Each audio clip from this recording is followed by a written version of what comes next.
नमस्कार, मी संजय आवटे. आवाज महाराष्ट्राचा विशेष कार्यक्रमात तुमचं स्वागत. आज पुन्हा नवी गाज, नवा आवाज. आज 20 ऑगस्ट 2016 हाच तो दिवस आणि हीच ती वेळ. खरं म्हणजे आता गुड मॉर्निंग म्हणायची सुद्धा भीती वाटते. अशाच सकाळी मॉर्निंग वॉकसाठी बरोबर 3 वर्षांपूर्वी डॉक्टर नरेंद्र दाभोलकर बाहेर पडले आणि त्यानंतर त्यांचा खून झाला. दाभोलकरांचा खून झाला त्याला आज 3 वर्ष होत आहेत. आपण दाभोलकरांना आठवतो आहोत. जे घडलं ते इतकं भयावह होतं. एका अर्थानं अंधाराच्या सगळ्या त्या रातकिड्यांनी प्रकाश सकाळ मारून टाकण्याचा प्रयत्न केला. मला आठवतं नरेंद्र दाभोलकर एकदा मला असं म्हणाले होते, जेव्हा मी त्यांना सांगितलं, आणि मी हे मागे एकदा याचा उल्लेख केला होता, जेव्हा मी त्यांना सांगितलं की सर अनेकदा निराश वाटतं आणि असं वाटतं की काहीच करू नये, तेव्हा डॉक्टर दाभोलकर मला म्हणाले होते, संजय एक लक्षात घे, अंधार कितीही बलशाली आहे असं आपल्याला वाटलं तरी तो तेवढा बलशाली नसतो. पण अंधार फार बलशाली आहे असं ते लोक सांगत असतात ज्यांना अंधाराचं मार्केटिंग करायचं आहे. प्रत्यक्षामध्ये आपण बाहेर उतरलो की मग लक्षात येतं की अंधार बाहेरून जेवढा घनघोर वाटला तेवढा तो घनघोर नाही आहे. आपण फक्त बाहेर पडलं पाहिजे, आपोआपच प्रकाश येतो. दाभोलकरांचं म्हणणं खरं असेलही, पण अंधार घनघोर नसला तरी तो एवढाही सामान्य नाही आहे याची खूणगाठ किंवा याची प्रचिती अलीकडच्या काळात पुन्हा पुन्हा येते आहे. या सगळ्या अंधाराच्या सैनिकांनी ज्या प्रकारे प्रकाशावर हल्ला चढवलेला आहे, ज्या प्रकारे गुड मॉर्निंग उद्ध्वस्त करण्याचा प्रयत्न सुरू आहे, ते बघितलं म्हणजे लक्षात येतं की एकूण हे आव्हान जेवढं वाटतं त्यापेक्षासुद्धा आणखी भयानक आहे. 3 वर्ष झाली दाभोलकरांचा खून झाला. त्याच्यानंतर काय घडलं? त्यानंतर कॉम्रेड गोविंद पानसरेंचा खून झाला, कलबुर्गींचा खून झाला. तुम्ही विचार कलहाला का घाबरता असं गोपाळ गणेश आगरकर काही वर्षांपूर्वी म्हणून गेले. आज इतक्या वर्षानंतरसुद्धा आपण विचार कलहाला घाबरतो आणि नुसते घाबरत नाही, वेगळा विचार जे मांडतात त्यांचा खून होतो. हे फार भयानक आहे. म्हणजे एकीकडे ज्या अशा माध्यमाद्वारे मी तुमच्याशी बोलतो आहे, माध्यमं वाढत आहेत, विस्तारत आहेत, तंत्रज्ञान विस्तारत आहे, आणि माध्यमं विस्तारत असताना विचार मात्र आक्रोशतो आहे. वेगळा विचार मांडला की त्याची गळचेपी होते. दाभोलकरांचा खून झाला, 3 वर्ष झाली. 3 वर्षांनंतरही अद्यापही खुनाचे धागेदोरे सापडलेले नाही आहेत. बातम्या येत आहेत, वीरेंद्र तावडेला अटक झाली, हे झालं, कोर्टामध्ये निवेदन दिलं की होय आम्ही काही दिवसांमध्ये सगळे सादर करू पुरावे. प्रत्यक्षामध्ये काही घडत नाही. भल्या सकाळी पुण्यामध्ये इतक्या ओंकारेश्वर पुलावर एवढ्या गर्दीच्या गजबजलेल्या ठिकाणी एवढ्या मोठ्या विचारवंताचा की जो महाराष्ट्रभर देशभर माहिती आहे अशा विचारवंताचा खून होतो. पोलीस स्टेशन अगदी हाकेच्या अंतरावर असतं आणि तरीही 3 वर्षांनंतरही त्या खुनाचे मारेकरी सापडत नाहीत.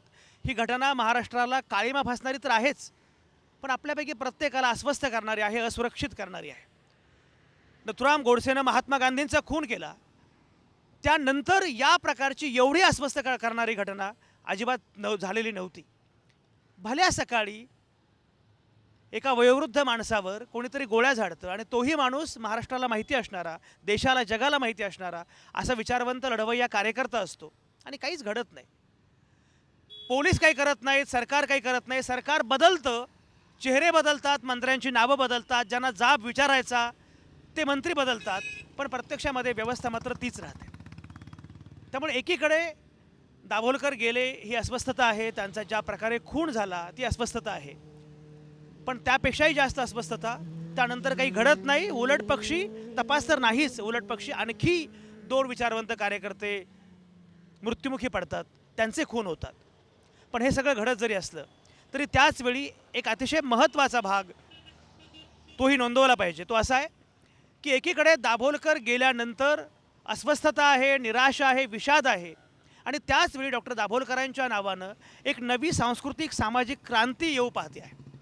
आम्ही सारे दाभोलकर किंवा आम्ही सारे दलबाई दाभोलकर या प्रकारची विचारधारा घेऊन तरुण मुलं पुढे येत आहेत, वेगवेगळ्या प्रकारची मुलं पुढे येत आहेत, वेगवेगळ्या प्रकारचे लोक पुढे येत आहेत, आणि त्यातून सगळ्या स्तरांवर म्हणजे महाराष्ट्रामध्ये अशा अर्थानं सांस्कृतिक एल्गार यापूर्वी कधीच झाला नव्हता. जो दाभोलकरांच्या हत्येनंतर सुरू झालेला आहे. मग रिंगण नाट्य असेल किंवा शॉर्ट फिल्म्स किंवा सिनेमाच्या निमित्तानं सुरू झालेली चळवळ असेल, या सगळ्या चळवळींच्या निमित्तानं जे दिसतं आहे ते फार महत्त्वाचं आहे. त्यातून दाभोलकरांचा दलवाईंचा विचार जो आहे तो आपल्याला पुढे न्यायचा आहे. आणि दाभोलकरांचा खून झाला, पण आम्ही सगळेच दाभोलकर आहोत, किती दाभोलकर माराल तुम्ही.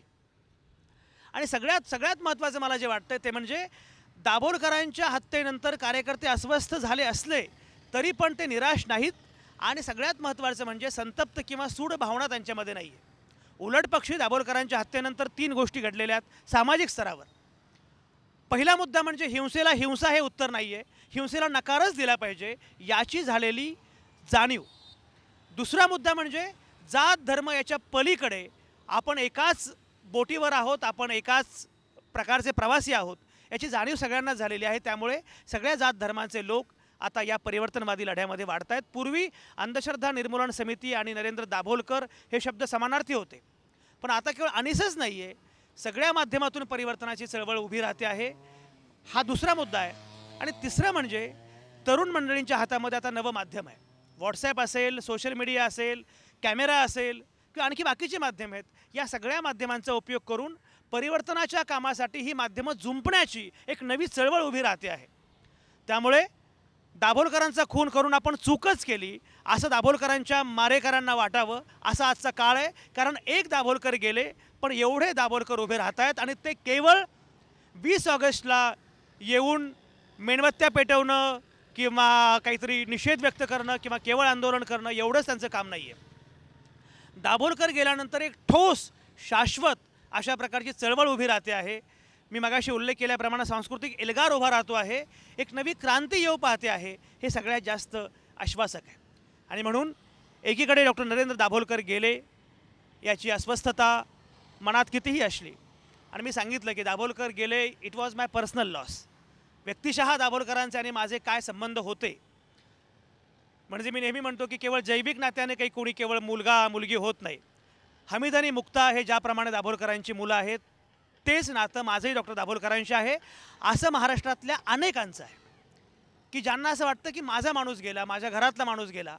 ती सगळी माणसं एका नव्या पद्धतीनं पुढे येत आहेत, एक नवं आंदोलन उभं राहतं आहे.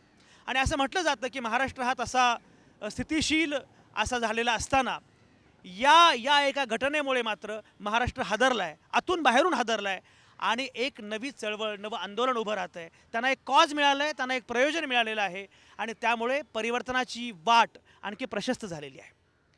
ओंकारेश्वर पुलावर मी जेव्हा बोलतो आहे सगळ्यांशी, तेव्हा या चळवळीतले सगळे जे काही महत्त्वाचे कार्यकर्ते आहेत ते कार्यकर्ते आत्ता माझ्यासोबत आहेत. आणि दाभोलकर गेली 3 वर्ष आपण बोलतो आहोत, आपण काम करतो आहोत. नक्की काय चाललं आहे मला या सगळ्या लोकांशी बोलायचं आहे. मी जे म्हटलं की परिवर्तनाची वाट प्रशस्त झालेली आहे, म्हणजे नक्की काय झालेलं आहे. आपल्यासोबत मुक्ता आहे. मुक्ता 3 वर्ष झाली. दाभोलकर काय किंवा कुठलाही एखादा खून झाला त्यानंतर अस्वस्थता, निराशा, उद्वेग हे सगळं स्वाभाविक असतं. गेल्या 3 वर्षामध्ये काय घडलं, कसं बघतेस? आज जसं 20 ऑगस्ट निमित्त आपण सगळेजण इथे पुलावरती जमून निषेध करत आहोत आणि महाराष्ट्रामध्ये ठिकठिकाणी असे निषेध होत आहेत. पण दर महिन्याच्या 20 तारखेला आम्ही या पुलावरती जमतो आणि आमचा निषेध आम्ही संघटितरित्या व्यक्त करतोच. कारण जोपर्यंत डॉक्टरांचे खुनी पकडले जात नाहीत आणि त्यानंतर पानसरे आणि कलबुर्गींचेही खून झाले त्याच पद्धतीने, तोपर्यंत हा एल्गार थांबवणं खुनाच्या तपासासाठी चाललेला शक्य नाही.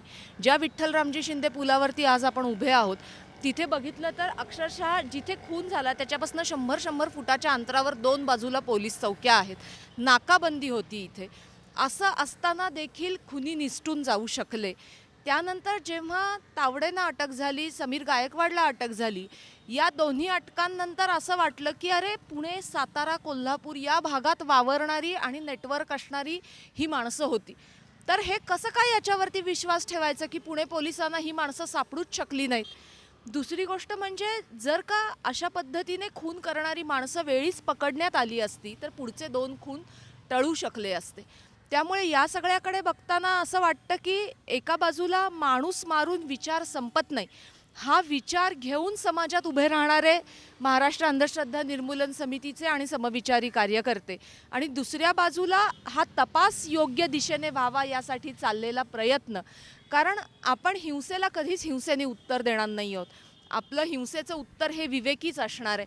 जसं तुम्ही म्हणालात की आत्ता यानंतर एक सांस्कृतिक चळवळ उभी राहतीये. अतुल पेठे त्याचं वर्णन असं करतात की तुम्ही एक गोळी मारलीत तर आम्ही एक कविता लिहू, तुम्ही अजून एक गोळी मारलीत तर आम्ही एक नाटक लिहू. याचा अर्थ असा की आम्हाला विवेकाच्या माध्यमाने जे करणं शक्य आहे त्या पद्धतीचा आमच्या मनातला उद्रेक आम्ही व्यक्त करू, तो आम्ही आज करत आहोत. आणि महाराष्ट्र अंधश्रद्धा निर्मूलन समितीचे कार्यकर्ते सातत्याने आणि संघटितरित्या हे करत आहेत. त्यामुळे एका बाजूला चळवळ पुढे नेणं आणि दुसऱ्या बाजूला खुनाच्या तपासासंदर्भात सातत्यानं पाठपुरावा करणं, या संपूर्ण प्रकारामध्ये हे सगळं ही वाटचाल चालू आहे. अगदी खरं आहे मुक्ता, कारण ज्याप्रमाणे उल्लेख केला अतुल पेठेंना कोट केलं तुम्ही, की तुम्ही एक गोळी मारलीत, एक गोळी घातलीत तर मी एक कविता लिहीन. कविता किती महत्त्वाची असते. पाब्लो नेरुदा हा चिलीचा एक अतिशय प्रख्यात कवी, आणि त्याचा खून करण्यासाठी काही मारेकरांना पाठवलं आणि ते आत आले तर त्यांना असं वाटलं की कोणीतरी फार भयानक माणूस असणार आहे. पाब्लो तेव्हा घरात नव्हता आणि ते आत आले तर काही घरात शस्त्र दिसेनात, बंदुका दिसेनात, बॉम्ब दिसेनात, सगळी कवितांची पुस्तकं वगैरे. तेवढ्यात पाब्लो आला तर ते म्हणाले की सर बहुतेक आम्ही चुकलो रस्ता, काहीतरी आम्हाला वेगळ्या माणसाला मारायला पाठवलं असणार, आम्ही बहुतेक तुमच्याकडे आलो, इथे शस्त्र दिसतच नाही आहेत. त्या पाब्लोनं कवितांच्या वह्या बाहेर काढल्या आणि तो म्हटलं शस्त्र आहेतच आणि मी फार खतरनाक आहे, त्यामुळे तुम्ही बरोबर ठिकाणी आलेले आहात, तुम्ही माझा खून करू शकता, माझी शस्त्र ही आहेत. त्यामुळे कविता किंवा नाटक किंवा सांस्कृतिक गोष्टी यांना शस्त्र म्हणून वापरण्याची खरं म्हणजे या प्रकारे बोललं जात असे. पण अलीकडच्या कालावधीमध्ये हे बऱ्यापैकी कमी झालं होतं. म्हणजे सेवादलाची कलापथकं किंवा काय याच्या माध्यमातून जे पूर्वी व्हायचं ते अलीकडे होत नसे. पण हमीद मला असं दिसतंय आत्ता की एक सांस्कृतिक मोठा एल्गार सुरू होतो आहे. म्हणजे आपल्या पिढीचा सध्याचा अतिशय सगळ्यांचा डार्लिंग दिग्दर्शक नागराज मंजुळे स्वतः उतरला आहे, बाकीचे लोक सगळे उतरलेले आहेत आणि या सगळ्यांना असं वाटतं की हे काहीतरी एक सांस्कृतिक संदर्भातून पुढं जाता येणं शक्य आहे. मला स्वतःला हमीद या 3 वर्षांमध्ये हे वेगळे पण जास्त वाटतं आहे. तुम्ही स्वतः साक्षीदार आहात या सगळ्या गोष्टींचे, कसं बघताय? सांस्कृतिक अभिव्यक्ती ही ज्या वेळेला दमनाचा कालखंड असतो त्याच कालखंडामध्ये फुलून येते असं सातत्याने इतिहासामध्ये दिसून आलेलं आहे. आणि त्यामुळं खरं तर लोकही खंत व्यक्त करत होते की एवढ्या मोठ्या प्रमाणात समाजात दमन असताना चांगल्या साहित्यकृती का नाही आहेत. कदाचित त्या राष्ट्रीय आंतरराष्ट्रीय पातळीवरच्या किंवा ज्याला अक्षर साहित्य म्हणाव्या अशा साहित्यकृती नसतील, पण सामान्य माणसाचं साहित्यातून अभिव्यक्त होणं हे मला वाटतं रिंगण नाटक असेल किंवा हा जो विवेक फिल्म फेस्टिवल असेल त्याच्यामधून दिसून येतं आहे. आणि त्याला एक पार्श्वभूमी पण आहे की डॉक्टरांनी सगळ्या या चळवळीमध्ये निळू फुले असतील, डॉक्टर श्रीराम लागू असतील, सदाशिव अमरापूरकर असतील, या सगळ्या माणसांना जोडून घेतलं होतं. त्या माणसांचं मोठेपण हे आहे की ते या चळवळीशी जोडून राहिले होते. आज तो वसा मला वाटतं नव्या दमाचे सगळे दिग्दर्शक आणि कलावंत चालवत आहेत.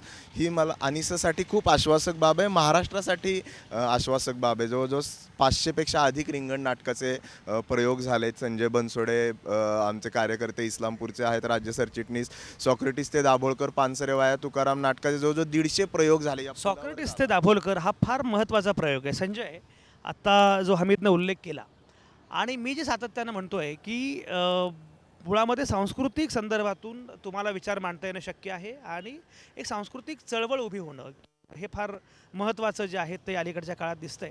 तुमच्या रिंगणच्या निमित्तानं जे घडलं, मुळामध्ये रिंगण नाटक करावं असं का वाटलं? बरं, सगळ्यात महत्त्वाचं म्हणजे हे नाटक करणारे कोणी सेलिब्रिटी कलावंत नाहीत, साधी पोरं आहेत ज्यांना काही संबंध नाही. अशा प्रकारची पोरं पुढे आली आणि त्यांनी नाटक केलं. जरा सांगा ना काय घडलं? खरं तर डॉक्टरांचा खून झाल्यानंतर आमच्या मनामध्ये खूप संताप आणि आता काय करायचं हा प्रश्न होता. एकतर विवेकाच्या चळवळीत काम करत असताना या खुनाला काय उत्तर द्यायचं, आणि म्हणून आम्ही हे विचार करत असताना अतुल पेठेसारख्या एका आमच्या मित्रानं सांगितले की आपण एक नवा प्रयोग करूया, सांस्कृतिक अंगाने याला उत्तर देऊया. आणि म्हणून रिंगण नाट्याची काही कार्यशाळा घेतल्या आणि त्यातून रिंगण नाट्याचा जन्म झाला. आणि आम्हाला लक्षात आलं की आम्ही कार्यकर्ते म्हणून आमच्या मनात जी खदखद होती की कसं व्यक्त करायचं. आपण तर दगडं मारू शकत नाही, आपण तर काही इतर कुठल्या हिंसक कृती करू शकत नाही, कारण ते आपण विवेकी कार्यकर्ते असल्यामुळं. आणि म्हणून आम्हाला लक्षात आलं की ही चांगलं आहे लोकांच्यापर्यंत पोहोचण्यासाठी. आणि म्हणून आम्हीच ती सगळी नाटकं लिहिली, आम्हीच गाणी लिहिली, आम्हीच दिग्दर्शन केलं. आणि अशा पद्धतीनं सांस्कृतिक माध्यमातून या खुन्यांना आणि त्याच्या पाठीमागच्या मास्टरमाइंडना आपण चोख उत्तर द्यावं आणि आपण लोकांच्यामध्ये जावं आणि हा विषय घेऊन हिंसेला नकार देण्याची एक मानसिकता तयार करायचं. हे केल्यामुळं गेल्या 1.5-2 वर्षामध्ये आम्ही हे सॉक्रेटिस ते दाभोळकर, पानसरेबाई, तुकाराम सॉक्रेटिस ते दाभोलकर हा प्रयोग अतिशय महत्त्वाचा आहे. मला आता ब्रेक घ्यायचा आहे, पण ब्रेक पूर्वी हा प्रयोग नक्की काय आहे हे आपण बघायला पाहिजे. कारण खरं म्हणजे मुळातूनच हे रिंगण नाट्य बघणं फार महत्त्वाचं आहे. पण ज्यांना मुळातून बघता येणं शक्य नाही त्यांनी किमान काही क्षण तरी हे नाटक नक्की काय आहे ते बघितलं पाहिजे. हे नाटक आपण बघूया आणि मग आपण पुढच्या गप्पा सुरू करू.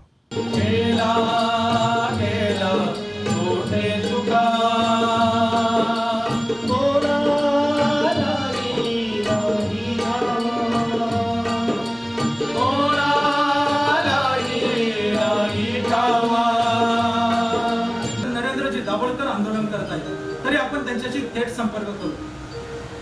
नमस्कार डॉक्टर. नमस्कार. गेली 24 वर्ष आपण अनिसच्या माध्यमातून सामाजिक कार्य करतो. नेमकी अनिसची भूमिका काय? मी या ठिकाणी तुम्हाला एक गोष्ट सांगू इच्छितो, ती म्हणजे महाराष्ट्र अंधश्रद्धा निर्मूलन समिती एका चतुसूत्रीवर आधारित काम करते आहे. ती अशी: नंबर 1, शोषण करणाऱ्या, फसवणूक करणाऱ्या अंधश्रद्धांना विरोध. नंबर 2, वैज्ञानिक दृष्टिकोनाचा प्रचार आणि प्रसार. नंबर 3, धर्माची विधायक चिकित्सा करणे. आणि नंबर 4, समविचारी संघटनांना जोडून देणे. आणि भविष्यातही आम्ही याच तत्वावर कार्य करू. डॉक्टर, गेली अनेक वर्ष आपण अतिशय संवेदनशील विषयावरती संघर्ष करत आहात. यामुळे काही लोकांचा व संघटनांचा आपल्यावर रोष आहे. याची तुम्हाला जीवितास भीती नाही वाटत? छ्या, भीती अजिबात नाही.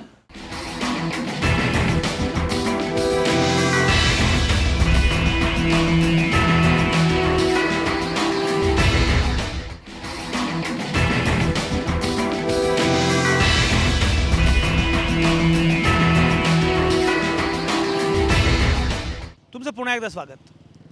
ओंकारेश्वर पुलावर मी आहे, ज्याला विठ्ठल रामजी शिंदे असं खरं म्हणजे नाव आहे. पण लोकांना पुलाच्या या मूळ नावाचा किती विसर पडला आहे हे दाभोलकरांच्या खुनानंतर अगदी थेटपणे सिद्ध झालं आहे. डॉक्टर दाभोलकरांचा खून झाला त्याला आज 3 वर्ष होत आहेत. आणि 3 वर्षांमध्ये काय घडलं, तपासाच्या अनुषंगानं जी निराशा आहे त्याबद्दल तर आपण बोलतो आहोतच आणि त्याच्याबद्दल फार वेगळ्या पद्धतीने पण बोललं पाहिजे.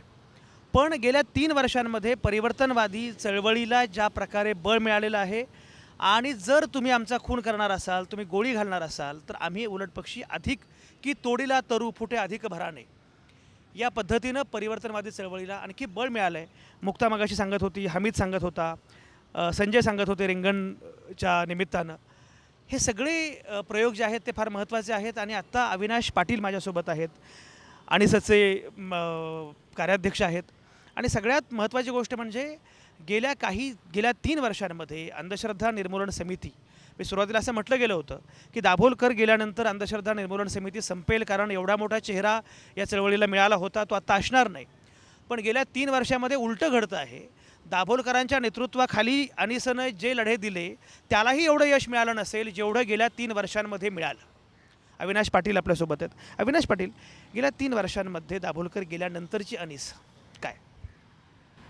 दाभोळकर असताना दाभोळकरांच्या जवळजवळ 30-40-35 वर्षाच्या सार्वजनिक जीवनाच्या कामाचा अनुभव, त्यांचं त्याबद्दलचं जी काही कमिटमेंट होती, पूर्णवेळ कार्यकर्ता म्हणून काम करायची, दलित आणि शोषितांच्या प्रश्नावर काम करायची आणि समाजवादी युवक दल म्हणून, नंतर सामाजिक कृतज्ञता निधी म्हणून, नंतर साधनेच्या माध्यमातून त्यांनी ज्या पद्धतीचे ऋणानुबंध महाराष्ट्रात तयार केले होते आणि त्यांना जे महाराष्ट्रातल्या एकूणच प्रश्नाचं, जे शोषितांच्या प्रश्नाची एक जाणीव होती, संवेदना होती, त्याच्यामुळे अंधश्रद्धा निर्मूलन चळवळीमध्ये देखील ते केवळ चमत्कार आणि बुवा बाबा एवढ्यापुरतं ते मर्यादित राहू शकलं नाही.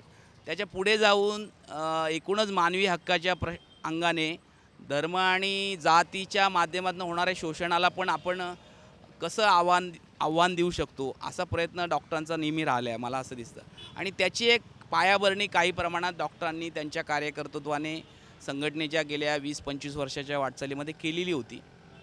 आणि त्याचं जे काही कार्यकर्त्यांचं एक मोह उभं राहिलेलं होतं, संघटनात्मक एक संरचना तयार झाली होती, ह्या सगळ्या पाठबळावर आम्ही दाभोळकरांसारखा एक विजिगीषू नेतृत्व असणारा नेता गमावल्यानंतर त्याचं दुःख, वेदना, संताप, अस्वस्थता हे सगळं मनात घेऊन देखील कामात टिकून राहिलो. म्हणजे आमच्याकडे 3 आव्हानं आमच्यासमोर त्यावेळेला होती. एक तर दाभोळकर गेल्यानंतर परत न मोडता न फुटता जी पुरोगामी विचारांच्या संघटनांना आणि चळवळींना, पक्षांना एक इतिहासामध्ये त्या अर्थाने शाप आहे की विखुरले पण लगेच येतं, ते होऊ नाही द्यायचं ही पहिली आमची अपेक्षा होती. आणि त्या दृष्टीने आम्ही स्वतःला त्या पद्धतीने त्यामध्ये गेली 3 वर्ष कार्यरत ठेवायचा प्रयत्न केला आणि आम्ही त्यामध्ये यशस्वी झालो आहे. समाजाने त्याची एक पावती आम्हाला दिली असं मला वाटतं. न फुटता स्वतःच्या पायावर आम्ही उभे आहोत. दुसरं एक आव्हान होतं की दाभोळकर असताना जे काही कामाचा पोत आणि कार्यमग्नता होती, सातत्य होतं, उपक्रम ती कायम टिकवणं. आणि मला वाटतं त्या बाबतीत तर आम्ही दुपटीने तिपटीने कार्यरत आहोत सध्या. म्हणजे ज्या पद्धतीने गेल्या 2 वर्ष 3 वर्ष कार्यकर्ते भिडलेले आहेत सगळ्या अंगाने, म्हणजे आऊर फुटेपर्यंत काम करत आहेत. त्यामुळे ते देखील आम्ही सिद्ध करू शकलो आहे. आणि तिसरं, डॉक्टरांचे जे काही कामाचे अजेंडे होते आणि अपेक्षा होत्या ती पूर्ण करणं, ती स्वप्न.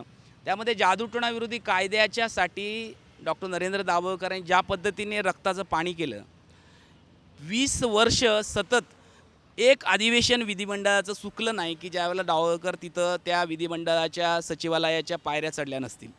आणि ते सगळे कष्ट फळाला आले पाहिजेत, म्हणून दाभोळकरांच्या जाण्यानंतरचा उद्वेग, संताप हा संघटित करून सरकारवर दबाव निर्माण करण्यामध्ये गल्लीपासून दिल्लीपर्यंत सर्व पातळीवरचं लॉबिंग चांगल्या अर्थाने लोकशाहीतलं आम्ही करायचा प्रयत्न केला आणि त्यातनं तो कायदाही झाला.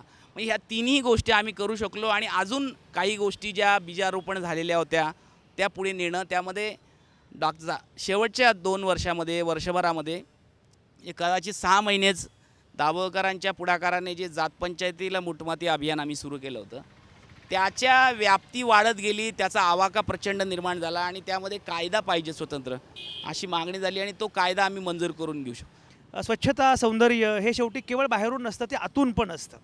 म्हणजे नंदिनी जाधव आत्ता माझ्यासोबत आहे. खरं म्हणजे नंदिनी ही ब्युटिशियन, पण जेव्हा तिच्या लक्षात आलं की अंधश्रद्धा निर्मूलन समिती किंवा पुरोगामी विचार हा एका अर्थानं सौंदर्याचा विचार आहे, कारण तो तुम्हाला अंतर्बाह्य खुलवतो, अंतर्बाह्य सुंदर करतो. आणि त्यानंतर नंदिनीने तिचा अगदी छान चाललेला तो व्यवसाय बंद केला आणि पूर्ण वेळ आता या सगळ्या कामामध्ये ती सोबत आहे या सगळ्या लोकांच्या. नंदिनी, मला सांगा की मुळामध्ये आपला सगळा उद्योग सोडून याच्यामध्ये उतरावं आणि हेच फार शाश्वत काम आहे, मोठं काम आहे, असं अचानकपणे काय वाटलं? म्हणजे काही जादू झाली, करणी झाली, साक्षात्कार झाला, काय घडलं काय नक्की? जेव्हा डॉक्टरांचा खून झाला, म्हणजे त्याच्या आधी मी थोडे 6 महिनेच या संस्थेची जोडली गेली होते आणि वाटत होतं याच्यामध्ये काम करावं, परंतु वेळेअभावी, म्हणजे की माझं ब्युटी पार्लर असल्यामुळे मी त्याला वेळ देऊ शकत नव्हते. परंतु जेव्हा डॉक्टरांचा खून, कारण 6 महिने मी बघत होते की डॉक्टर ज्या तळमळीनं काम करत होते आणि अतिशय चांगलं, कारण इतर बऱ्याच संस्थेमध्ये मी काम केलं, परंतु इथं काहीतरी वेगळं घडतं आहे हे वाटत होतं, समाजासाठी हे झटणारे आहेत म्हणून. आणि जेव्हा डॉक्टरांचा खून झाला तेव्हा म्हटलं, अरे आपण ज्या अंधश्रद्धेला बळी पडणाऱ्या सर्वात जास्त महिला आहेत आणि त्या महिलांचं आपण बाह्य सौंदर्य हे करतो, त्याच्यापेक्षा आंतरिक सौंदर्य वाढवणं फार गरजेचं आहे. आणि म्हणून मी पूर्ण व्यवसाय माझा पूर्ण बंद केला आणि गेली 3 वर्ष सकाळी उठल्यापासून रात्रीपर्यंत अंधश्रद्धा निर्मूलन आणि जास्तीत जास्त महिलांच्यापर्यंत, मुलांच्यापर्यंत कसं पोचेल यासाठीच आम्ही सर्वजण, म्हणजे मी एकटीच नाही आहे महिला कार्यकर्ती, अशी कितीतरी महिला कार्यकर्त्या ह्या अनिशशी जोडल्या गेलेल्या आहेत. हा मुद्दा मला फार महत्त्वाचा वाटतो. म्हणजे साधारणपणे असं असतं की पुरोगामी चळवळी ज्या आहेत त्याच्यामध्ये 30 माणसं असतात, तीच ऐकायला येतात, तीच बोलतात, तीच भाषणं करतात, तीच प्रेस कॉन्फरन्स घेतात वगैरे वगैरे. बाकीच्या लोकांना असं वाटतं की हे या लोकांचं काम आहे, म्हणजे साम्यवादी, समाजवादी किंवा पुरोगामी जे काय असतील ते. दाभोळकरांच्या खुनानंतर असं झालं का की बाकीच्या घटकांना असं वाटलं की अरे हे आपल्या दारापर्यंत येऊन पोहोचलेलं आहे, म्हणजे आत्तापर्यंत हे जे लोक काही बोलत होते ते हवेतलं नाही आहे, हे उद्या काही घडू शकतं, त्यामुळे काठावर असणारे लोकसुद्धा आत आले, असं घडलं का? आणि अंधश्रद्धा निर्मूलन समिती असेल किंवा साधना असेल वगैरे अशी कामं दाभोळकर करत होते, पण दाभोळकर जे करत नव्हते अशी पण कामं या निमित्तानं जी उभी राहिली आहेत. मग एका अर्थानं विस्तार झाला त्या सगळ्या कामाचा आणि नंदिनीसारखे जे अनेक लोक आहेत ते या सगळ्या प्रवाहामध्ये आले, त्यामुळे हे जरा विस्तारतंय. असा काही अनुभव तुमचा आहे का? निश्चित आहे. आणि डॉक्टरांची पण तीच इच्छा होती. डॉक्टरांना कशाच तरी विरोधात काम नको होतं, कशाच तरी साठी आपलं काम असावं. त्यामुळे अंधश्रद्धा निर्मूलन ही सुरुवात होती. व्यापक विवेकवादी समाज निर्माण व्हावा याच्यासाठी डॉक्टर कायम स्वतःला कटिबद्ध करू इच्छित होते. त्यामुळे व्यसनांना विरोध असेल, जातीला विरोध असेल, धर्मनिरपेक्षतेसाठीची लढाई असेल, तरुणांना बरोबर घेणं असेल, महिलांना बरोबर घेणं असेल, या सगळ्या गोष्टी डॉक्टर करू इच्छित होते. त्याच्याविषयी संघटनेच्या अंतर्गत चर्चा चालू होती आणि त्यामुळं मला वाटतं एक प्लॅटफॉर्म तयार होता त्याच्यासाठी. आणि अनिसची जी व्यापक भूमिका आहे की देवाधर्माला विरोध न करता केवळ शोषणाला विरोध करणं राज्यघटनेच्या चौकटीत, याचा देखील मला वाटतं या सगळ्या ह्याच्यात खूप मोठा आधार आम्हाला झाला. आणि खूप धार्मिक माणसं याच्यानंतर आम्हाला अशी भेटली की आमचे आणि डॉक्टरांचे विचार वेगळे असतील, आम्हाला ते पटत नसेल, पण माणसाला मारणं ह्याच्यासाठी हे आम्हाला मान्य नाही. आणि अशी माणसं ज्यावेळेला जोडून घेतली जातात, आता मुस्लिम सत्यशोधक सारखे ज्यांच्या प्रेरणेतनं खरं तर डॉक्टरांनी हे काम चालू केलं, हमीद दलवाईंच्या, माझं नाव हमीद ठेवलं, त्या चळवळीला ह्याच्यातनं बळ मिळालं आहे. आज आम्ही बकरी ईदला रक्तदानाचा कार्यक्रम त्यांच्या बरोबरीनं घेतो. तर असा हा परीघ विस्तारतोय. मला वाटतं अतुल पेठे जसं म्हटलं की हे रिंगण आहे आणि ते रिंगण वाढवण्याचा प्रयत्न या अनुषंगाने होतो आणि लोक त्यात सहभागी होईल. रिंगण विस्तारते. म्हणजे डॉक्टर दाभोलकर नेहमी म्हणायचे की अगोदर विचार करावा लागतो, मग त्याचा थेटपणे उच्चार करावा लागतो आणि मग त्याचा प्रचारही व्हावा लागतो. पण हे सगळं होताना दाभोलकरांच्या मनामध्ये अनेक कल्पना होत्या, पण ज्या सशक्तपणे पुढे येत नव्हत्या. पण आता मात्र त्यातल्या बऱ्याच कल्पना मूर्त स्वरूपामध्ये पुढे येत आहेत, कारण तुम्ही म्हटलं त्याप्रमाणे रिंगण विस्तारत आहे. मिलिंद, तुम्ही इतकी वर्ष या सगळ्या चळवळीमध्ये काम करता, गेल्या 3 वर्षांमध्ये काय घडतं आहे, काय पुढे घडेल असं वाटतं? खरं तर मी 88पासून पुण्यामध्ये काम करतो. डॉक्टर नरेंद्र दाभोलकर जेव्हा काम करत होते, डॉक्टर दाभोलकरांना खूप ऊर्जा मिळायची जेव्हा तरुणाई समोर असायची आणि सतत डॉक्टरांना असं वाटत होतं की ही चळवळ आपण जास्तीत जास्त तरुणांपर्यंत नेली पाहिजे. आणि ज्या वेळेला त्यांनी कार्याध्यक्षपदाचा राजीनामा दिला आणि अविनाश पाटीलकडे ही धुरा दिली, त्यानंतर त्यांचं माझं असं बोलणं झालं तर ते म्हटले वयाच्या 80 वयापर्यंत तरी मी कुठेही आरामशीर फिरू शकतो आणि ह्याच्या पुढं आपण संघटना बांधणी आणि युवांना जास्तीत जास्त युवा आपल्या संघटनेत कसे येतील हे बघायचं. आणि मला असं जाणवतं डॉक्टर गेल्यानंतर ज्या मोठ्या प्रमाणात युवा आज संघटनेमध्ये येत आहेत, म्हणजे आमच्या पुण्याच्या मीटिंगला 60-60, 70-70 लोक दर आठवड्याला मुलं आणि त्याच्यामध्ये खूप मोठ्या प्रमाणात तरुणाई असते. आणि आत्ता तर आम्ही नुकतंच हिंदी आणि इंग्लिशसाठी बुधवारी एक वेगळी मीटिंग ठेवली आणि त्याला देखील 30 ते 35 आणि ती इंग्लिशमध्ये चालते, बऱ्याच वेळा हिंदीमध्ये चालते, पण त्याला पण एक खूप चांगला रिस्पॉन्स आहे. मला असं वाटतं खरं तर हे पाहायला डॉक्टर नाही आहेत आज, पण डॉक्टर गेल्यानंतर ज्या प्रमाणात महिला आल्या, म्हणजे नंदिनीचं मोठं उदाहरण आहे त्याच्यामध्ये. जवळपास तिने 700 ते 800 ह्या 2-3 वर्षात चमत्कार प्रात्यक्षिक व्याख्यानं दिले. तर आणि मोठ्या प्रमाणात महिला येत आहेत, मोठ्या प्रमाणात युवा येत आहेत, त्याच्यामध्ये तरुणी आहेत. आणि आज जे आम्ही अभियान सुरू केलेलं आहे दिल्लीपासून जे सुरू झालं अभियान, हिंसेला नकार आणि मानवतेचा स्वीकार, आणि खरोखर आजच्या तरुणाला ही गरज आहे. म्हणजे ज्या प्रमाणातली काही तरुणाई आपल्याला वेगळ्या पद्धतीने ढोल बडवताना पुण्यामध्ये दिसते, त्याला एक चांगलं उत्तर आपण आणि ह्याला देऊ शकते असं मला वाटतं. तरुणाईचा उल्लेख आता मुक्त होतोय. एक बघा, म्हणजे या सगळ्यांचे मारेकरी दाभोलकरांचे असतील किंवा या सगळ्यांचे मारेकरी जे आहेत, तर ते मारेकरी हे तरुण होते असं आपल्या लक्षात येईल. तर अशावेळी साधारणपणे हिंसेचा जो मार्ग आहे तो बऱ्यापैकी तरुण लोक चोखाळतात असं दिसतं. अशावेळी जेव्हा तुम्ही हिंसेला नकार द्यायचा किंवा काय असं म्हणता, तेव्हा तरुणाईशी संवाद साधताना काय नक्की अनुभव काय आहे? म्हणजे आत्ता आपण इथे पुलावरती उभे आहोत ना, तर आपल्याला काही आवाज येतात की अत्यंत जोरात मोटरसायकल चालवत काही तरुण मुलं जात आहेत. म्हणजे त्यांच्या आयडेंटिटीचं स्टेटमेंट त्यांना या पद्धतीने वेगातनं करायचं आहे. त्यामुळे अनेक मुलांना समाजामध्ये हिंसेच्या माध्यमातून त्यांच्या आयडेंटिटीचं स्टेटमेंट करण्याचीच संधी राजकीय पक्ष आणि इथलंच आंदोलन त्यांना उपलब्ध करून देतं, प्रतिगामी आहे ते. तर या मुलांना अशा अनेक स्पेसेस उपलब्ध करून दिल्या पाहिजेत की जिथे त्यांना त्यांचं आत्मभान त्या सकारात्मक मार्गाने शोधता येईल. आणि अशा स्पेसेस अंधश्रद्धा निर्मूलन समितीमध्ये मला वाटतं कृतीच्या अनेक आहेत. हिंसेला नकार आणि मानवतेचा स्वीकार ही पण त्यातली एक नवी फुलू पाहणारी स्पेस आहे की जेव्हा डॉक्टरांचा खून होतो त्यानंतर तशाच पद्धतीने पुढे 2 खून होतात आणि जे आजपर्यंत आपल्यासारख्या शेजारी देशांमध्ये घडत होतं, बांगलादेश, पाकिस्तान, ते आता अगदी तुमच्या माझ्या आजूबाजूला येऊन ठेपतं. असं घडतं तेव्हा आपण हिंसेकडे काय नजरेने बघतो. किंवा जेव्हा डॉक्टरांचे मारेकरी 3 वर्ष इतकी उरसफोड करून सुद्धा पकडले जात नाही तसं दिसतं आणि त्यानंतर जेव्हा कोपर्डीसारखा खून होतो तेव्हा ती मुलं नक्की असा विचार करत असतात, खून करणारी कुठेतरी त्यांच्या मनातल्या मनात, की अरे या देशामध्ये चालून जातं सगळं. तुमच्याकडे जर जातीची ताकद असली, पैशाची ताकद असली तर अनेक गोष्टी धकून जातात. तर आम्हाला वाटतं की तरुण मुलांशी या सगळ्या अनुषंगाने संवाद साधला पाहिजे, की त्यांचा वापर हिंसेची चिथावणी देऊन करायला बसलेले खूप लोक इथे आहेत. पण जर का तुम्ही हिंसेकडे एक मानवी समूहाला संपवणारी गोष्ट या नजरेने समजून घेतलीत हिंसा, तर तुम्ही स्वतःच्या व्यक्तिमत्व विकासाची अनेक दालनं स्वतःसाठी खुली करू शकता, की जी संधी तुम्हाला अनिसमध्ये मिळू शकते. म्हणजे तुम्ही हिंसेला नकार द्या आणि दुसरं काय करा तर स्वतःचं विवेकी मन फुलवा आणि त्याच्या स्पेसेस तुम्हाला इथे उपलब्ध आहेत. म्हणजे याच पुलावर आम्ही 31 डिसेंबरला छानपैकी मसाला दूध घेऊन बसतो आणि येणं जाणाऱ्या तरुण मुलांना हीच तरुण मुलं आवाहन करतात की दारू नको, दूध पिऊया. म्हणजे विवेक मारणारी गोष्ट जशी अंधश्रद्धा आहे तशी दारू पण आहे. तर त्याला विरोध करणारं कल्चर मला या समाजात निर्माण केलं पाहिजे. दारू पाजून माणसांना वापरणारं कल्चर खूप जणांनी निर्माण केलेलं आहे. तर हे वेगळं कल्चर निर्माण करण्यासाठी तुम्ही तुमचा हात आमच्या हातात द्या. हा अतिशय महत्त्वाचा मुद्दा आहे की मुळामध्ये तरुणांना आउटलेट पाहिजे असतो आणि अशावेळी त्या सगळ्याला एक वेगळ्या पद्धतीनं आउटलेट देण्याचा सुद्धा प्रयत्न केला पाहिजे. आणि आपली आत्ताची जी व्यवस्था आहे ती तरुणांना फार वेगळ्या पद्धतीनं वापरते आहे.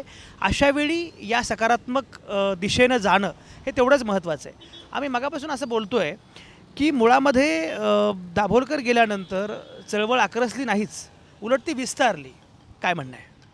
अगदी बरोबर आहे. गेल्या 36 महिन्यापासून याच पुलावर आणि महाराष्ट्रातल्या विविध शहरांच्यामध्ये ज्या पद्धतीने तरुणामध्येच नव्हे तर अगदी सर्व गटातल्या लोकांच्यामध्ये या हत्येंचा, विशेषतः दाभोळकर सर असतील, पानसरे असतील, कलबुर्गी असतील आणि त्याच्या पाठोपाठ पुण्यात मोहसिन शेखची असेल, दादरीमध्ये मोहम्मद अखलाकांची असेल, ही जी संपूर्ण मानसिकता आहे ही मानसिकता मानवतेला संपवणारी आहे अशा प्रकारची एक भावना समाजामध्ये निर्माण झालेली आहे.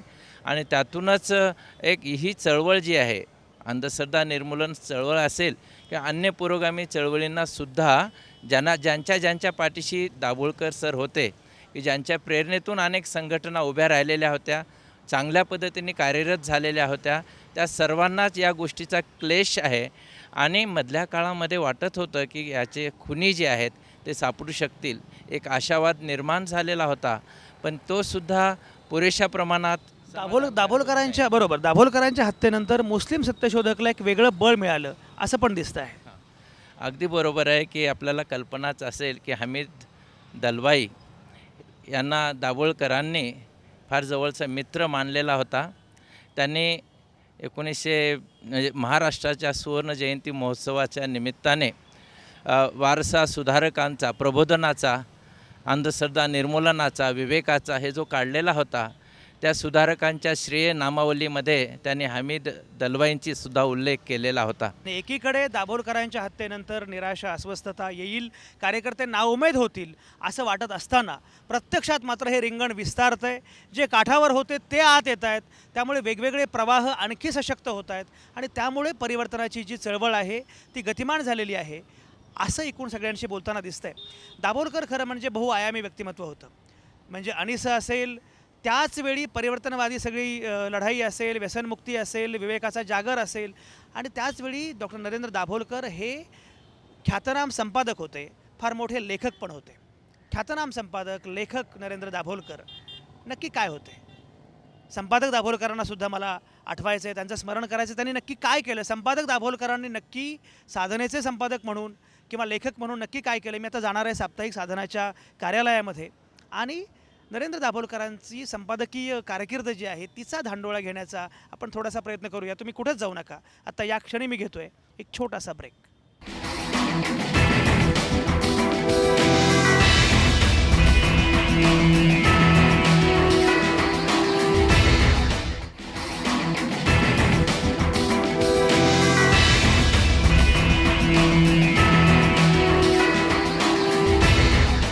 तुमचं पुन्हा एकदा स्वागत. मी आहे इथं साधना मीडिया सेंटरमध्ये. इथंच वर साप्ताहिक साधनाचं कार्यालय आहे. साधना मीडिया सेंटर डॉक्टर नरेंद्र दाभोलकरांच्या कल्पनेतनं जन्माला आलं आणि साप्ताहिक साधनाचे जेव्हा संपादक म्हणून दाभोलकरांनी सूत्र स्वीकारली तेव्हा साधना खऱ्या अर्थानं महाराष्ट्रव्यापी झाली. तोपर्यंत साधना हे लिटल मॅगझिनप्रमाणे एक आहे साप्ताहिक, पण फारसं कोणाला माहिती नाही अशी अवस्था होती. पण नंतर आता अशी अवस्था आहे की एका अंकाचा खप 4-4 लाख 5 लाख वगैरे एवढी मोठी साधना झाली. आणि साधना मीडिया सेंटर दाभोलकरांचं एक वैशिष्ट्य असतं की त्यांना माध्यमांचं महत्त्व फार नीटपणे उमगलं होतं. आणि त्यामुळेच या सगळ्या माध्यमांचा कसा उपयोग करायला पाहिजे, मग ते पुस्तकं असतील, नाटकं, सिनेमा या सगळ्या माध्यमांचा दाभोलकरांनी फार नीटपणे वापर केला. साधना मीडिया सेंटर त्या कल्पनेतनं जन्माला आलं. आणि प्रामुख्यानं पुस्तकं इथं जरी असली तरीसुद्धा एकूणच माध्यमांच्या अनुषंगानं बरीच कामं इथं चालतात. साप्ताहिक साधना पण इथंच आहे. मुद्दा मी इथं आलो आहे कारण दाभोलकरांना आठवताना ते गेले त्याला 3 वर्ष झाली. अशावेळी दाभोलकरांचा नक्की वारसा काय आहे हे समजून घ्यायचं असेल तर दाभोलकरांची ही दृष्टी, ही वैचारिक जडणघडण ही सगळी समजून घेतली पाहिजे. आणि म्हणून मी आत्ता इथं आलो आहे. आणि सगळ्यात महत्त्वाची गोष्ट अशी आहे की दाभोलकरांच्या सोबत काम करणारी मंडळी प्रामुख्यानं तरुण होती. अगदी महाविद्यालयामध्ये शिकणाऱ्या अशा पोरापोरींना ते बोलवायचे, त्यांना लिहितं करायचे, त्यांना काम द्यायचे. आणि अशी अनेक मुलं जी आहेत ती दाभोलकरांसोबत काम करत होती. आजही ती इथं काम करतात. काही कमवा शिका योजनेमध्ये आहेत, इथे काम करतात. अन्यत्र कुठे स्पर्धा परीक्षांचा अभ्यास करतात, बाकी काही करतात. पण या सगळ्या मुलामुलींना असं वाटतं की दाभोलकर फार महत्त्वाचे आहेत, दाभोलकरांशी माझं काही नातं आहे. आणि मगाशी उल्लेख केल्याप्रमाणे दाभोलकर गेल्यानंतर दाभोलकरांची पुस्तकं अगदी विक्रमी खपली. आणि सगळी जी काही त्यांची ग्रंथसंपदा आहे तिचं मोल लोकांच्या लक्षात आलं. साधना मीडिया सेंटरमध्ये सगळ्या पुस्तकांच्या गराड्यामध्ये मी उभा आहे. आणि इथे जी काही मंडळी आहे त्याच्यामध्ये माझा मित्र गोपाळ आहे, गोपाळ नेवे. गोपाळ नेवे हे गेल्या अनेक वर्षांपासून साधनेमध्ये काम करतात, साधना मीडिया सेंटरचं काम करतात. इथलं काय नक्की तुम्ही काय काम करता आणि दाभोलकर गेल्यानंतर गेल्या 3 वर्षांमध्ये साधना मीडिया सेंटर कसं काम करताय? डॉक्टरांच्या एकूणच कल्पनेमध्ये साधना साप्ताहिक महाराष्ट्रभर अधिक पोहोचावं यासाठी मुलांच्या पातळीवर म्हणजे साने गुरुजींचं जे नातं बालकुमारांशी राहिलं त्या नात्यातून साधनेचा बालकुमारांचा एक विशेषांक गेल्या 8 वर्षापूर्वी सुरू झाला. तो डॉक्टरांच्या कल्पकतेमुळे महाराष्ट्रभर त्याचा खप मात्र बालकुमारांपर्यंतचा जवळपास गेली 8 वर्ष 3.5 लाख अंक सरासरी हा मुलांपर्यंत पोहोचवला. याच्यामध्ये डॉक्टरांचं सातत्यानं असं म्हणणं राहिलं की वाचनाने माणसाची जी घडण होते ती घडण महत्त्वाची असते. माणूस सातत्याने विचार करायची प्रक्रिया विकसित करू शकतो आणि त्या दृष्टीने बालकुमारांक अधिकाधिक महाराष्ट्रभर पोहोचवला. डॉक्टरांच्या जाण्याच्या आधी 2 वर्ष सातत्याने अशी चर्चा राहिली की युवकांसाठीचं पण आपण काहीतरी करायला हवं. आणि त्या अनुषंगाने काही तयारी डॉक्टरांच्या उपस्थितीत सुरू राहिली. साधनेचे विनोद शिरसाट संपादक म्हणून काम करताना डॉक्टरांच्या नंतर डॉक्टरांच्या हत्येला 1 वर्ष झाल्यानंतर लागलीच युवा अंकाला सुरुवात केली. आणि तो युवा अंक देखील गेल्या 2 वर्षामध्ये साधारणपणे 75,000 युवकांपर्यंत पोहोचवला. याच्यामध्ये डॉक्टरांनी जी कल्पकता सातत्याने ठेवली की पैसा उभा राहणं हा काही मुद्दा नाही, लोकांपर्यंत चांगलं साहित्य पोहोचणं हा मुख्य उद्देश ठेवून हे दोघं अंक ना नफा ना तोटा या तत्वावर सातत्याने चालत राहिले. या दोघं अंकांच्या कामातला रोल डॉक्टरांच्या सोबत असताना सातत्याने राहिला. आणि त्याचबरोबर साधना साप्ताहिक आणि साधना मीडिया सेंटरच्या एकूणच कामामधला की इथे पुस्तकांचं दालनामध्ये अधिकाधिक लोक यावे, त्यांनी पुस्तकं चाळावी, बघावी, समजून घ्यावी आणि मग विकत घ्यावी. आता हे बघा, ही माझ्या हातामध्ये त्यांच्या व्याख्यानांची CD आहे. म्हणजे एकीकडे पुस्तकांचा विचार करायचा, व्याख्यानांच्या CD झाल्या पाहिजेत, बाकी ऑडिओ व्हिज्युअल माध्यम आली पाहिजेत. त्यामुळेच या अनिसच्या आणि बाकी कामांमध्ये त्यांनी डॉक्टर श्रीराम लागूंना ओढलं. तिथे रीमा लागू आल्या, सदाशिव अमरापूरकर आले, सोनाली कुलकर्णी आली, चंदू कुलकर्णी आला, आता नागराज मंजुळे आलेला आहे. तर या सगळ्या लोकांना असं वाटलं पाहिजे की हे जयवनात आहे, म्हणजे मी कलावंत, मी विचारवंत, मी लेखक असं नाही. मग राग जाधव जवळ आले. तर ह्या सगळ्या लोकांनी एकत्रितपणे काही केलं पाहिजे. ही जी दाभोलकरांची भूमिका आहे ती फार महत्त्वाची आहे. सुदाम इथे काम करतो. सुदाम, काय काम करतोस तू? मी वेबसाईटचं मुख्यतः काम पाहतो डेलीमध्ये. आता हा नवीन आणखी माध्यम काय, दाभोलकरांशी कितपत संपर्क आला? दाभोलकर गेल्यानंतर आता या कामाचं स्वरूप कसं बघतोयस? डॉक्टरांसोबत जास्त परिचय झाला नाही माझा. डॉक्टर गेल्यानंतर मी साधनेकडे वळालो. कारण की मला असं वाटत राहिलं ज्यावेळेस मी अभ्यास करायचो की हे महत्त्वाचं काम आहे. आणि इतर साप्ताहिकाच्या तुलनेमध्ये साधनेची वैचारिक परंपरा गेल्या 70 वर्षापासूनची आपल्याकडची जी बोंब उठवली जाते की साहित्यात वैचारिक नाही आहे, वैचारिक नाही, तर याची दमदार 70 वर्षाची वाटचाल. याच्यानुसार मी इकडे खेचला गेलो. बालकुमार आणि युवा मुख्यतः अंकासाठी मी मुख्यतः काम करतो दिवाळीच्या याच्यात.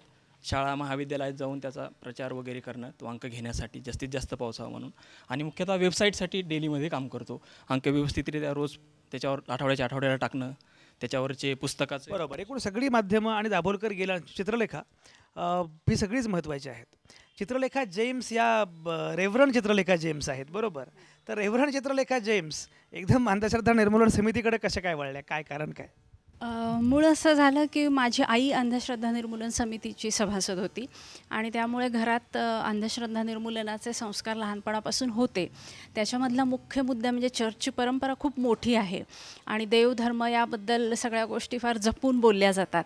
पण ती नेहमी म्हणायची की धर्माची चिकित्सा झाली पाहिजे आणि त्या दृष्टिकोनातून घरातली मोठी मुलगी मी म्हणून BSc नंतर धर्मचिकित्सा करण्यासाठी बायबलचाच अभ्यास करायला तू जा आणि नक्की धर्मातलं सत्य काय आहे, देवाबद्दलचं सत्य काय आहे हे शोधून काढा. अशा दृष्टीतून मला बॅचलर्स ऑफ डिव्हिनिटी हा पुढे 4.5 वर्षाचा बँगलोरचा कोर्स करायला पाठवलं गेलं. आणि ते करत असताना माझ्या लक्षात आलं की याच्यातल्या बऱ्याचशा गोष्टी आउटडेटेड झालेल्या आहेत. म्हणजे आई जे सांगते ते बरोबर आहे, पण इतक्या मोठ्या समाजासमोर आणि अगदी परंपरा घट्ट धरणाऱ्या समाजामध्ये, कट्टरतावादी समाजामध्ये हे इतक्या सहजपणे मांडणं शक्य नव्हतं.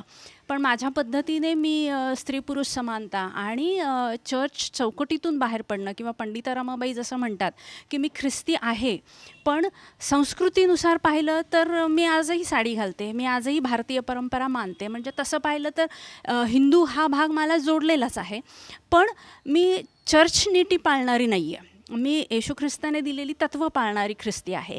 तर हे विचार अजूनही इतक्या सहजपणे चर्चमध्ये डायजेस्ट होत नाहीत. पण हे विचार मी रुजवण्याचा प्रयत्न करत गेले आणि त्याच्यातून जवळजवळ 3 वेळेस माझ्यावरतीही जीवघेणे हल्ले झाले. आणि मग मला वाटलं इथे काही आपलं म्हणजे डाळ शिजत नाही म्हणा किंवा लोकांना पटत नाही आपण काय म्हणतोय ते. आणि मग मी त्या परंपरेतून बाहेर पडण्याचा प्रयत्न करत होते. त्याच दरम्यान डॉक्टरांची हत्या झाली आणि म्हणजे घरात सगळं दुःखी वातावरण होतं. ते कळलं तेव्हा पण की काय करावं आणि आम्ही वेगवेगळ्या प्रकारे संपर्कात कसं जायचं या लोकांच्या याचा प्रयत्न केला. पुन्हा एकदा मग एवढं सगळं झालं तरी घरातून सूचना आली, एकदा व्हेरिफिकेशन कर हां तू जॉईन होण्यापूर्वी. आणि मग मी साधनात आले आणि म्हटलं मला डॉक्टरांचं साहित्य किंवा CDs हव्या आहेत, नक्की देवाबद्दल आणि धर्माबद्दल त्यांचे मतं काय आहेत हे स्पष्ट झाल्याखेरीज एक रेव्हरंट म्हणून पूर्णपणे मला जॉईन व्हायला थोडंसं मी हेजिटेट होत होते. मग इथून मी त्या CD नेल्या. दिवसभर आम्ही बसून त्या सगळ्या CD ऐकल्या, ती पुस्तकं वाचली आणि माझ्या लक्षात आलं की अजिबात याच्यात जॉईन व्हायला आपल्याला काहीही प्रॉब्लेम नाही. आणि जो कोणी जे काही प्रश्न विचारेल ते उत्तर देण्याची तयारी माझी होती, माझ्या कुटुंबाची होती आणि मी लगेच अनिसला जॉईन झाले. हे फार चित्रलेखा जे सांगतात ते फार महत्त्वाचं आहे. मुळामध्ये अनेकदा दाभोलकरांना हा प्रश्न विचारला जायचा त्यांच्या हयातीमध्ये सुद्धा की तुम्ही केवळ हिंदू धर्माबद्दल बोलता. प्रत्यक्षात मात्र दाभोलकर हिंदू धर्माबद्दल नाही, हिंदू, मुस्लिम, ख्रिश्चन तुम्ही कुठलंही असा धर्मचिकित्सा हा महत्त्वाचा मुद्दा असतो. पण मंदिर असेल, चर्च असेल, मशीद असेल, सगळीकडेच जे पुरोहितशाहीचं जे काही प्रस्थ आहे संघर्ष सगळ्यांनाच करावा लागतो आणि धर्मचिकित्सा फार महत्त्वाची आहे. हा संदेश जेव्हा दाभोलकरांनी दिला तेव्हा दाभोलकर पूर्णपणे वाचून, डोळसपणे वाचून चित्रलेखा जेम्स त्या अनिसेमध्ये आल्या. आणि हे केवळ चित्रलेखाच नाही, शमशुद्दीन तांबोळी आता माझ्यासोबत आहेत, मगाशी होते. शमशुद्दीन, एक बघा की ज्याप्रमाणे चित्रलेखा सांगतायत त्याप्रमाणे तुमचाही संघर्ष याच पद्धतीचा आहे की हिंदू, मुस्लिम किंवा ख्रिश्चन, अनेकदा म्हटलं जातं विशेषतः असं म्हणताना इस्लामकडे जास्त कल असतो की तिकडे बोलून बघा मग काय होईल.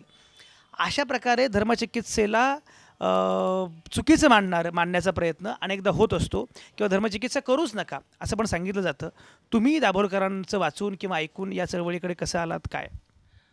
खरं थोडंसं मी मागे जातो. साधना आणि मुस्लिम सत्यशोधक मंडळ याचं फार जुनं नातं असं आहे की मुस्लिम सत्यशोधक मंडळाची स्थापनाच साधनामध्ये झालेली आहे. त्यानंतरचं दुसरं असोसिएशन असं आहे की हमीद दलवाईंची लाट कादंबरी असेल किंवा आता इथलं जो जावेद जमीला हे कथा संग्रह असेल, इस्लामचं भारतीय चित्र असेल, अशा वेगवेगळ्या हमीद दलवाईंच्या साहित्याला समाजासमोर म्हणजे जरी ते आउट ऑफ प्रिंट झालं असलं तरी पुन्हा समाजासमोर आणण्याचं काम हे साधनाने केलेलं आहे. हे आणि अजून एक भारतीय इस्लामचं भारतीय चित्र हे सुद्धा अगदी अलीकडेच प्रकाशित झालेलं आहे साधनेकडून. मग लाट असेल, मुस्लिम पॉलिटिक्स इन सेक्युलर इंडिया, असे त्याचा आता अनुवादही साधना करायला चाललेली आहे. आणि अजून एक सांगतो की आमच्याकडे जे आता तरुण मुलं आकर्षित होत आहेत, तर दर आठवड्यामध्ये शनिवारी साधना कार्यालयामध्येच आम्ही बसत असतो. दुसरं एक असोसिएशन म्हणून मला सांगायला निश्चितच आवडेल की हमीद दाभोळकरांच्याकडे नेहमीच तुम्ही फक्त हिंदू समाजातल्याच अंधश्रद्धा आणि हिंदू समाजाची धर्मचिकित्सा मोठ्या प्रमाणात करता आणि इतर धर्मियांच्याकडे डोळेझाक करता असा एक आरोप लावण्यात येत असत. पण आताच तुम्ही पाहिलं की चित्रलेखा असेल किंवा मुस्लिम सत्यशोधक मंडळातले अनेक कार्यकर्ते असतील की त्या समाजातल्या लोकांना तुम्ही बुद्धिप्रामाण्य होऊन आपापल्या घरातली घाण कशी दूर करायची याच्यासाठी जे प्रेरणा दिलेल्या आहेत त्या दाभोळकरांनीच दिलेल्या. बुद्धिप्रामाण्यवादाची, विवेकाची प्रेरणा जी दाभोळकरांनी दिली त्याबद्दल हे सगळी मंडळी सांगतायत. इथे जे सहकारी काम करतायत त्यांच्याशी जरा मी बोलतो. काय तुमचं नाव? सचिन माने. सचिन, काय करतो इथे? मी ILS लॉ कॉलेजला LLB करतो आहे. आणि साधनेमध्ये माझं कॉलेजचा वेळ झाल्यानंतर, अभ्यास वगैरे आटोपल्यानंतर मला जसा वेळ मिळेल तसं मी साधनेच्या कामात येऊन मदत करतो. मग इथले पुस्तकं सेल्सपासून तर मग युवा अंकाच्या वेळेस, दिवाळीच्या वेळेस किंवा रोजचं जे कार्यालयीन काम असतं त्याच्यात काय काम करायचं आहे आज असं विचारून कामात मदत करतो. तुम्ही काय करता? मी 6 महिन्यापूर्वी इथं जॉईन झालो. काय नाव काय? माझं नाव प्रमोद कंकाळ. आणि मी दर गुरुवारी आपला साधना साप्ताहिकाचा अंक पोस्टिंगला जात असतो, ती जबाबदारी असते. आणि त्यानंतर ज्या सभासदांना आपला कधी अंक उशीर आला तर तुला फोन केला पाहिजे. हो, केला तरी चालेल. आणि मीच ते परत पोस्टात पाठवतो. आणि इतरही कामं मी करत असतो इथे. Good good. तू काय करतोस? मी गुणवंत जाधव. मी MPSCची तयारी करतो. त्यानंतर मी साधना पुस्तक विक्री, जे साधना दाभोळकरांचे पुस्तक आहेत ते प्रत्येक ठिकाणी, कार्यक्रमाच्या ठिकाणी नेणं, स्टॉलवर लावणं, तरुणांना त्यातून काहीतरी बोध घेणं. वाचनानंतर माणूस घडतो. बरोबर, वाचनानं माणूस घडतो. चित्रलेखाने मगाशी उल्लेख केला की केवळ दाभोळकर वाचल्यामुळे त्या कशा बदलल्या. चित्रलेखा, मला सांगा, आत्ता धर्म कुठला का असेना, आव्हानं सगळ्यांच्या समोर सारखी आहेत. अशा वेळी दाभोळकरांचा विचार आणि वारसा किती महत्त्वाचा आहे? अत्यंत महत्त्वाचं आहे, कारण अहिंसा आम्हाला अत्यंत गरजेची आहे, जी दाभोळकरांनी नेहमी मांडली. आणि विचारांचा विरोध म्हणा किंवा विचारांचा सामना विचारांनीच केला पाहिजे, हे अत्यंत महत्त्वाचं आहे. कारण सध्या जगभरातलं आपण जेव्हा वातावरण बघतो तेव्हा प्रचंड दहशतवाद मांडलेला दिसतो. आणि याच्यामध्ये सर्वसामान्य माणूस खूप घाबरून जातो की मला जे मनापासून वाटतंय किंवा नैतिकता, हा तसं पाहिलं तर त्याच्यातलं मूळ गुणधर्म आहे.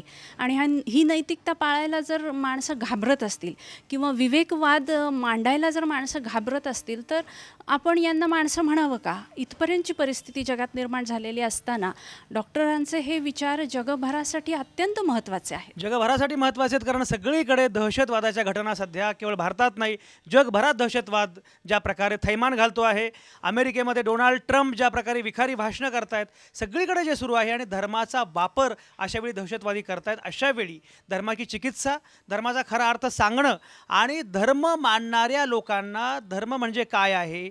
मगाशी यांनी उल्लेख केला चित्रलेखानं की मी चर्च नाही, मी येशू ख्रिस्तांचा विचार मानते.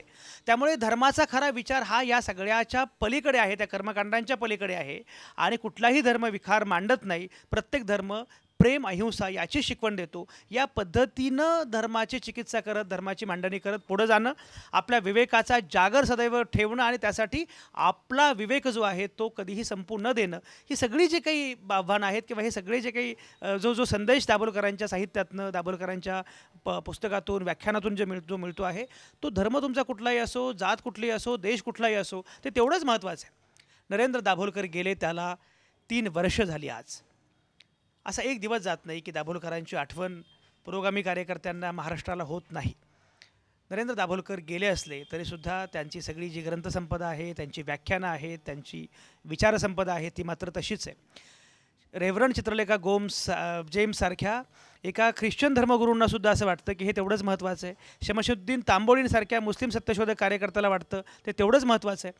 धर्म कुठला का असेना, जेव्हा ज्या लोकांना असं वाटतं की मी माणूस आहे आणि माझे प्रश्न माणसांचे प्रश्न आहेत, त्याच्यावर उत्तरं पण माणसांची असणार आहेत, अशा वेळी दाभोळकरांचा विवेकवाद किती महत्त्वाचं आहे याची साक्ष पडते. आणि 3 वर्षांमध्ये पोलिसांनी काही केलं असेल किंवा नसेल, सरकारनं काही केलं असेल किंवा नसेल, पण एक समुदाय म्हणून लोक ज्या पद्धतीनं पेटून उठलेले आहेत, त्यामध्ये साहित्यिक, विचारवंत, कलावंत, कार्यकर्ते, पत्रकार अशी कुठलीही विभागणी नाही. सगळेजण पेटून उठलेले आहेत आणि ज्या पद्धतीनं धावतायत त्यामुळे परिवर्तनवादी पुरोगामी चळवळीचं बळ खऱ्या अर्थानं वाढलेलं आहे. लोकशाही समाजवादाचं मूल्य दृढ करण्यासाठी, अधोरेखित करण्यासाठी आणि भारत नावाची गोष्ट, आयडिया ऑफ इंडिया ठळक करण्यासाठी ही मंडळी जे करतायत ते फार महत्त्वाचं आहे. जेव्हा आम्ही सारे दलवाई, आम्ही सारे दाभोलकर असं म्हणत ही मंडळी पुढे जात आहेत, तेव्हा निश्चितपणे जरी एका सकाळी अंधाराच्या सैनिकांनी प्रकाशाचा खून करण्याचा प्रयत्न केला असला तरीसुद्धा अंधार कधीच जिंकत नाही, जिंकतो प्रकाशच. आणि जर दाभोलकर सूर्य असतील तर किमान आम्ही पंटी तरी आहोत. आमच्याही जीन्समध्ये प्रकाश आहे, त्यांच्याही जीन्समध्ये प्रकाश होता, आमच्याही जीन्समध्ये प्रकाश आहे. आम्ही आमच्या परीनं आमचं काम करत राहू, पावलापुरता प्रकाश देत राहू आणि त्याच्यामध्येच ही पायवाट उजळून जाईल असा विश्वास ही सगळी मंडळी व्यक्त करतायत. तो विश्वास फार महत्त्वाचा आहे. तो विश्वास या निमित्तानं आज तुम्हालाही मी देतो आहे. आज इथंच थांबतो. सगळ्यांचे अतिशय मनापासून आभार. तुमच्या आतल्या आवाजासह पाहत आणि ऐकत रहा आवाज महाराष्ट्राचा.